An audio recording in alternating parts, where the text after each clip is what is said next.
కాలంలో మానవుడు చేసిన పాపములకు దేవుడి జవాబు చెప్పవలసి ఉన్నాడు.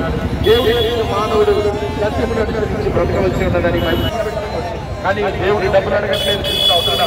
మనిషి తన పాపమును పశ్చాత్తాపడి యేసుక్రీస్తు వారిని రక్షకుడిగాను నిజ దేవుడిగాను భూమిని ఆకాశమును నిర్మించిన దేవుడిగా యేసుక్రీస్తు వారి నిజమైన దేవుడిగాను భూమిని ఆకాశమును నిర్మించిన వాడుగాను సమస్త సృష్టిని కలగజేసిన దేవుడు నిన్ను నన్ను విడిపించినప్పుడు ఈ లోకానికి వచ్చి ఆయన మరణం నుంచి తిరిగి లేచాడు. విశ్వాసం ఇచ్చిన ప్రతి వారు నశింపక నిత్య జీవం పొందుతారు. క్రీస్తు యేసునందు ప్రతి వారు కూడా జిల్లారా యేసుక్రీస్తునందు విశ్వసించిన ఆయన నీకును నాకు సమాధానం ఇస్తాడు. ఆయన నీకును మనిషి చేసిన ప్రతి పాపం నుంచి మానవుడు పొందుకోవాలి అంటే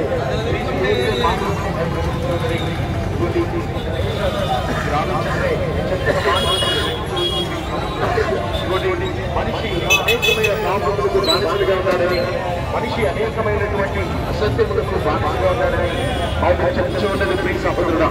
ఇటువంటి వ్యభిచారము అశ్లీలత అబద్ధములు మోసముల చేత మానవుడు కట్టుబడి ఉన్నాడని ఇదిగో బైబిల్ చెప్తున్నది. నిన్ను వలె నీ పొరుగు అని. అయితే మనిషి నేను పాపములకు బానిస అయినాడు, మనిషి దగ్గర కష్టం లేదు, అనుదినము అబద్ధములు చెప్తూ మనిషి మరణం తర్వాత మనిషికి తీర్పు ఉండదని ఆ తీర్పు నుంచి నువ్వు రక్షించబడాలి అంటే క్రీస్తు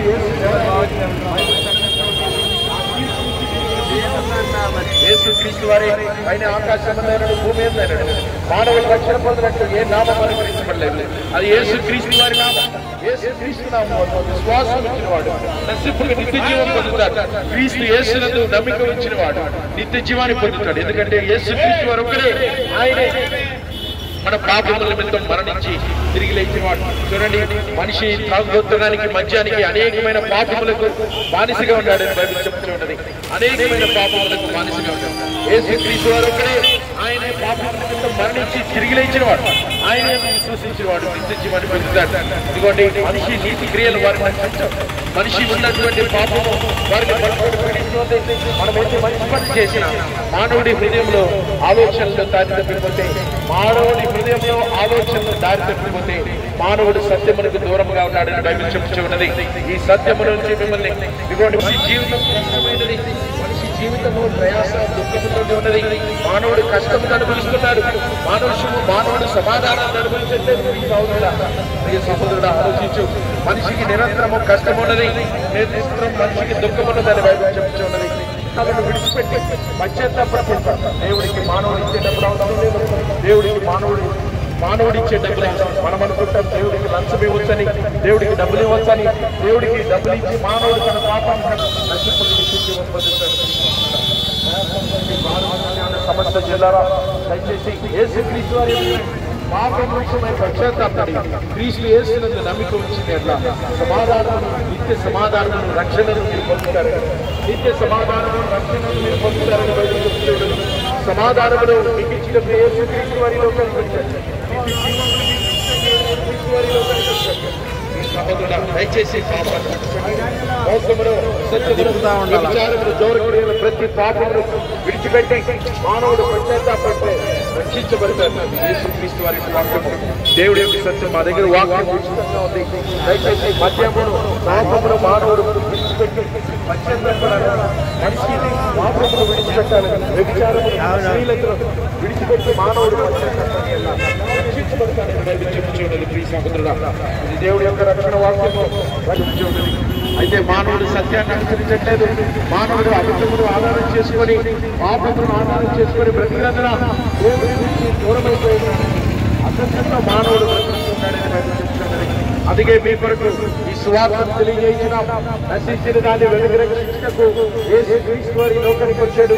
శాంతిని, సమాధానం ఇచ్చుటకు, పాపం నుంచి మానవుని విడిపించుటకు యేసుక్రీస్తు వారి లోకానికి వచ్చి నిత్య జీవం ఇచ్చుటకు ఆయన ఈ లోకానికి వచ్చున్నాడు. ఇదిగోండి, మనుషుల హృదయంలో వ్యభిచారము, అశ్లీలత, దుర్వ్యాపారం, వడ్డీ వ్యాపారాలు, దొంగ వ్యాపారాలు, బలహీనుల్ని దోచుకోవడం మానవుడి హృదయంలో ఇదిగో మనిషిని మోసగిస్తూ బ్రతుకుతూ మానవుడు నిరంతరం బ్రతుకుతూ దేవుడి ఎదుట పాపమును కొడుకున్నాడు. భూమిని ఆకాశమును నిర్మించిన దేవుడు సమస్త మనుషులను సమానంగా చేశాడు. సమస్త మనుషులను ఆయన సమానంగా చేసి తన పోలికలో చేసి ఉన్నాడని. కాబట్టి ప్రతి మానవుడు మరణించిన తర్వాత దేవుడి ఎదుట నిలబడి జవాబు చెప్తాడని బైబిల్ చెప్తూ ఉన్నది. భూమి మీద మనుషులు వ్యభిచారం చేసిన, దొంగతనం చేసిన, మోసగించిన, అన్నదమ్ములు మోసగించిన, అక్క చెల్లెల్ని విసిగించిన, మానవుడు చేసిన ప్రతి పాపమునకు, తన సొంత కుటుంబాన్ని మోసం చేసిన మానవుడు మద్యానికి బానిసయ్యి తను పాపం చేసి బ్రతికినా కూడా ప్రియ సహోదరుడా, ప్రతి దానికి మానవుడు శిక్షను అనుభవిస్తాడు. దేవుడు వాక్యం చెప్తుందో తెలుసా?